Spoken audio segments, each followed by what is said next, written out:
A couple of weeks ago, I made a video case study analyzing two multi-million-dollar print-on-demand stores utilizing personalization. After I made that video, I got some DMs and questions pertaining to the how. Alright, so let's cut to the chase. How exactly do you build a Shopify store selling personalized products? One that could potentially do $150,000 per month on near autopilot.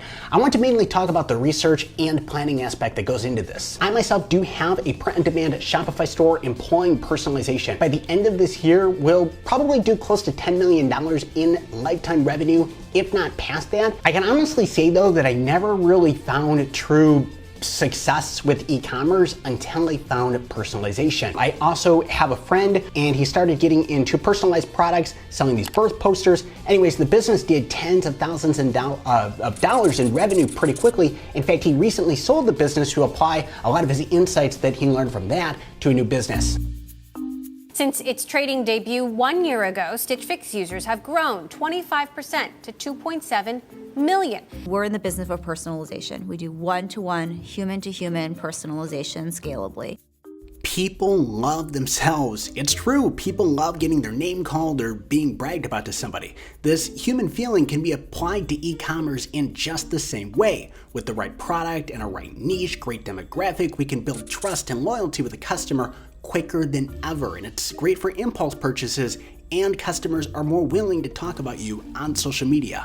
In 2014, when Coca-Cola was looking to make a comeback and really just get ahead in the races, they created the Share a Coke campaign, and they printed individual names on each bottle and can.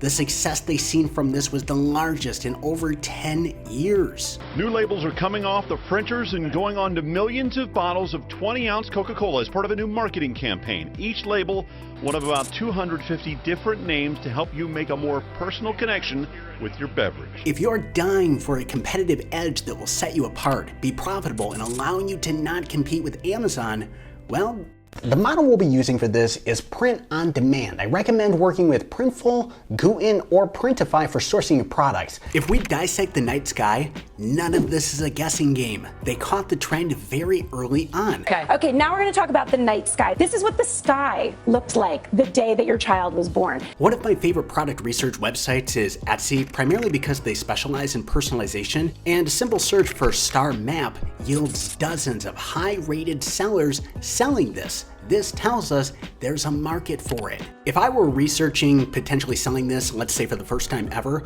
upon seeing it validated on Etsy, I'd look for e-commerce stores also selling it. To add to our list with the night sky, we have Strella's and My Sky Moment.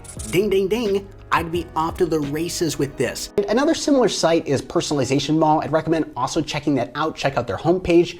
If you have a niche in mind, what I'll do right here on Etsy is I'll keyword surf. So for example, baby poster, and I'll see what's best selling. And then once I find a few interesting products, best selling products on that first page, I'll use the Etsy algorithm on product pages to find other similar items. While I'm doing this, I'll have a Google Doc open the entire time, recording everything, taking screenshots, writing links down, everything and anything. And it's basically a research brainstorming sheet that you will use alongside you when you are building your store.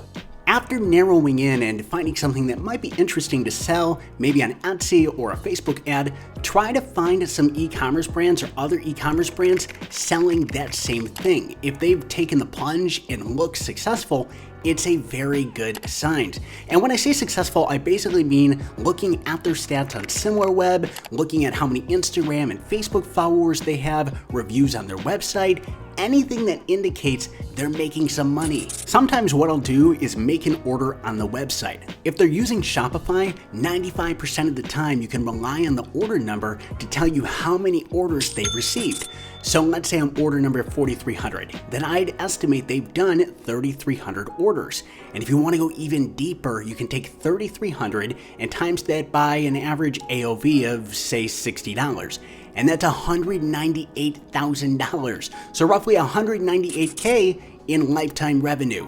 The initial store that you go out there and build is basically an MVP, so a minimum viable product, or store basically. It's essentially a very low quality version of what your store will become, what you see in the future, and it just has the essential components to start driving traffic and making sales.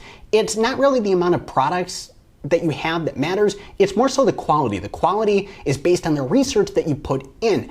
And that research, the result of that research is the products that you have in your store, the ones that you deem to have a high chance of becoming a winner with advertising. I'd recommend having 1 to 3 products ready for ads that you are confident in being a winner, that you are confident in being able to build a sustainable business around. When it comes to the customization aspect, it's actually relatively simple. So let's say that you're selling art, something that a designer has to do. A great place to start is Fiverr when trying to find designers. Go ahead, make some test orders with various sellers, and then analyze the results you're getting. Depending on your product, you might also need some ready-to-go templates, maybe inside of Canva. Personalization is a manual process. So if you get 300 orders in a day, generally 100% of the time, actually, all 300 orders will have to be customized by you or somebody on your design team. Now, we actually did this all ourselves. My business partner and I, our first 4 months in business until hiring our first VA to take over. And that one team member soon led to 5 more. You ideally want to get your customers' orders personalized and shipped in a matter of days. Depending on what you sell, it might be in your best interest to have the customer approve the design or art before shipment. If you look at the night sky, there's really no need for that because they've built a custom map builder. The customer can see everything that they are entering, all the details they're entering live in front of their face. Now with Piperloo, there's really no need to approve the design, the customization aspect because it's super simple. I don't have to guess what it will look like upon ordering.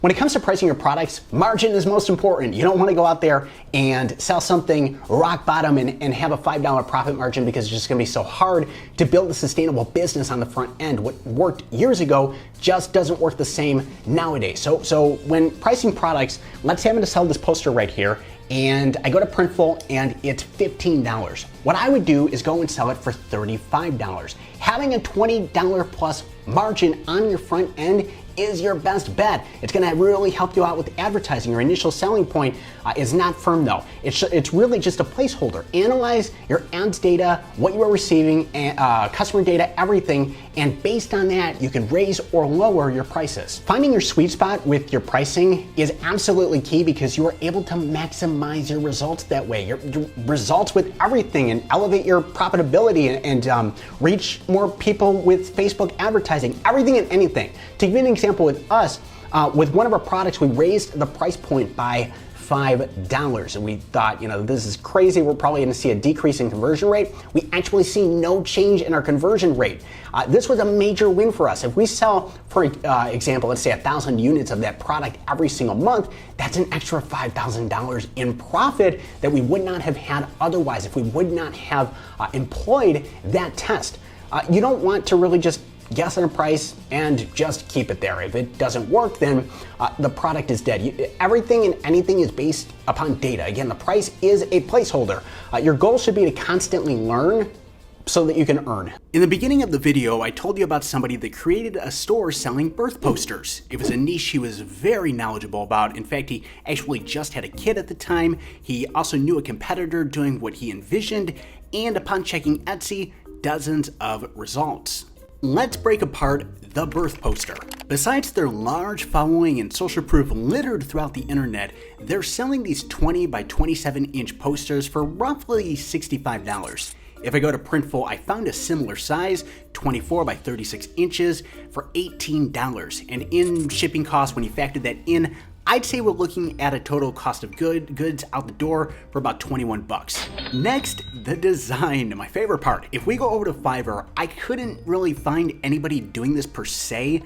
However, in that kind of situation, I would start DMing these similar sellers right here and get their feedback. Let's say that we eventually close a deal and the rough art cost is $5 per design. That takes our total cost of goods to $26. If we sell at $65, our profit margin would be $39. That's pretty darn good, excellent margin. So we can pay in that scenario up to $39 to acquire a customer. One thing I also want to mention, it looks like they've invested in a custom preview generator similar to the Night Sky, And they've apparently had this since 2015 after looking on the Wayback Machine. I think that if you do a model like this or anything moderately similar, you can get away with not doing previews in the beginning, and then once you establish that success, you get those orders rolling in, you can begin to innovate. Very beginning stages, once you have selected your niche and you're able to see what is trending in that niche and what exactly is working when it comes to personalization, you put together your research, you put together a store, and then after that, it's really about innovation. You begin getting customer feedback and learning how you can switch things up, switch your product up, add more similar products to your store. Let's look at a business not actually using a preview generator. This right here is My Face Socks. All the information to input is right here on the product page. No preview needed. Whatever image I upload right here, by the way, a few apps that you can do this are Uploadery or UploadKit. Whatever image I upload will appear in the back end for the Shopify seller to see, and that will be loaded up into Photoshop. The necessary edits and cuts around the image will be made, put on the sock template, submitted to the fulfillment center they're working with, and that's it. It's clear that they offer a wide array of products. They're actually running ads right now, and you can see right here how simple they are and really how simple you can make them if you're just launching a store. I'd actually recommend though using some UGC, so some customer photos or influencer photos, just make it a little bit nicer. I think it's more powerful and authentic, but I want you to really imagine the effectiveness of these ads and all the products that they have in their store around the holiday time. More and more every year, consumers are looking for ways to personalize their gifts. Overall, guys, that's all I have for you. If you make one big switch, one big change in 2019, make it to jump on the personalization train. We're coming into Q4 as I'm recording this very shortly here, the biggest time of the year, especially with these kinds of products. I think thriving with e-commerce today really comes down to continuing to improve your customer experience and the perception that people have of you. This method right here offers that long-time loyalty, that long-time longevity and happiness to customers, and really just provides that feeling of receiving an Amazon package in the mail, that rush of dopamine that you get when you see that Amazon package right in front of your door. If you haven't joined my Facebook group yet, I'd highly recommend doing so. The link is in the description. If you got value out of this video, all I ask is that you just give the video a like, smash that like button. It really helps with the YouTube algorithm. Just don't break your phone when you're doing it. Just kind of tap that like button. And with that, I will see you guys in next week's video.